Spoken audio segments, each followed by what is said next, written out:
Sa number 3, bago natukod nga subag market ang hindi pa sa gihapon magamit sa mga vendors.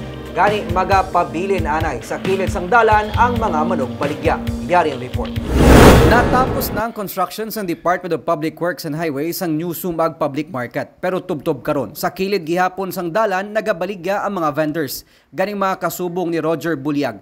Nga isa ka vegetable vendor, nagalauman nga kuntani makasulod na sa bago nga merkado, ilabi na nga masami nagaguot man ang lakat sang trapiko sa lugar. Di ba tamay mo, dahil may mo namon, hindi pa man kami kasulod dahil hindi. Hindi pa man ni startup, sana nga mo, pisto ganda, hindi mo na mayo na kaya nga, tangkal na sa baboy da.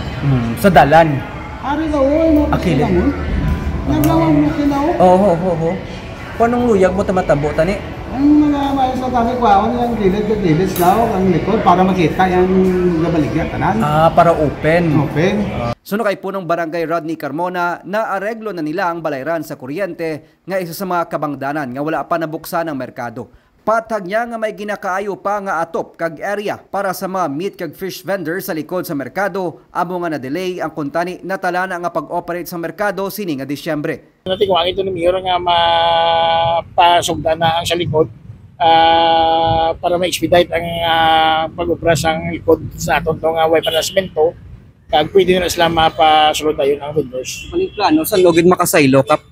Pero hindi na maka-expect ang mga papilis sa DP gina sa Sneko, the mayor guys, kagtiya mo na ang sinigura sa Brown sa likod.